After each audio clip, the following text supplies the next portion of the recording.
পাশে। আপনারা দেখছেন নিউজ বাংলা প্রতিদিন, আমি গীতা। দেখে নেব আজকে হেডলাইন্স।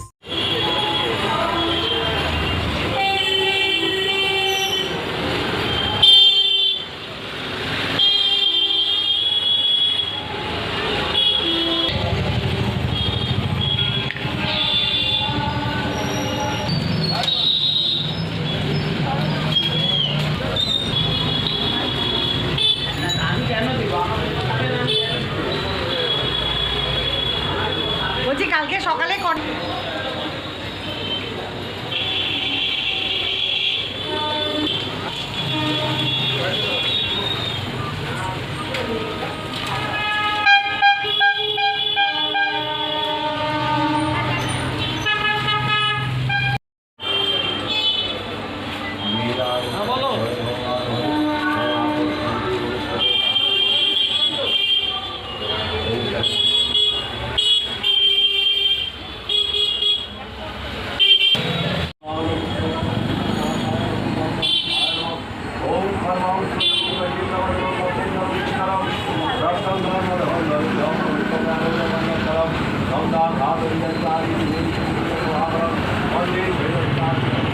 অবস্থা যা চলছে কি চাইলেন মার কাছে?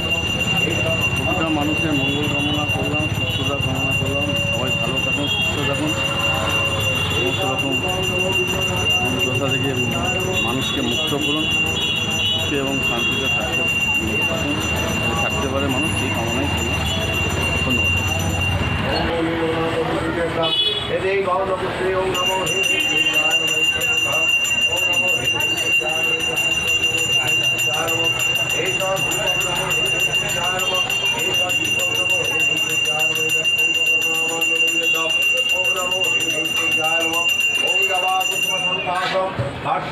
মহাদেব ভাঙ্গারি সর্বপাপ নারায়ণ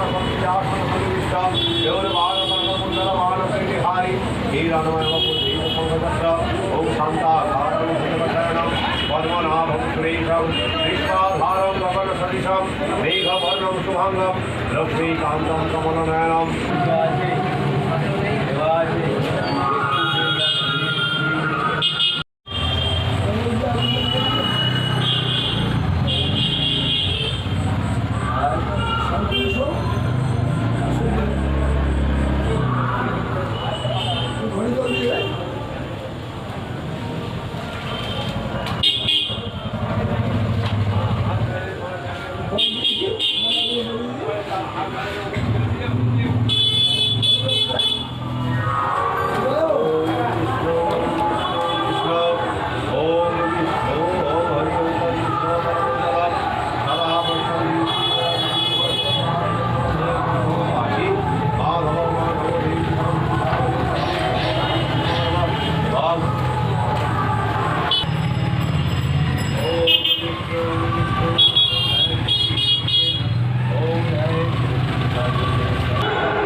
ओम नमो गणेशाय नमः।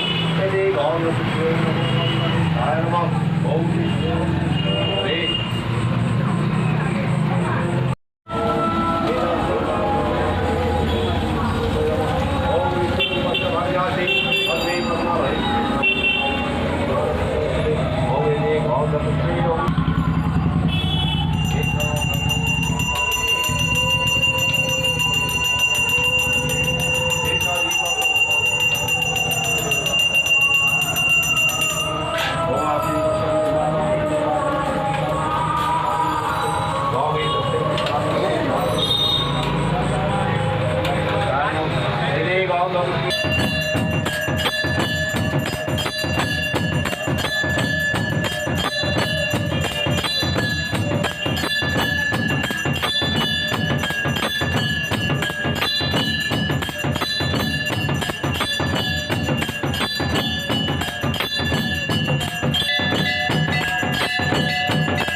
সন্ধ্যায় আজকে মায়ের ফলহারিণী অমাবস্যা জ্যৈষ্ঠ মাসে কৃষ্ণপক্ষে আর মায়ের অমাবস্যা কি বলবেন?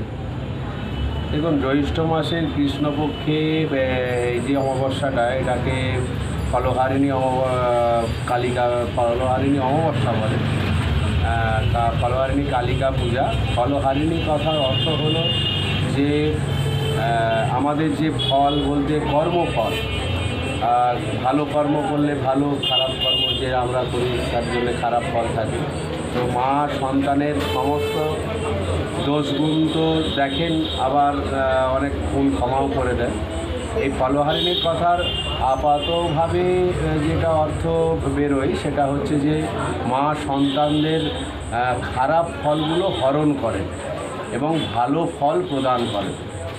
এই অর্থে ফলহারিণী কথাটা এসেছে। আমার যতটুকু জ্ঞান, যতটুকু ধারণা সেই থেকে বলছি।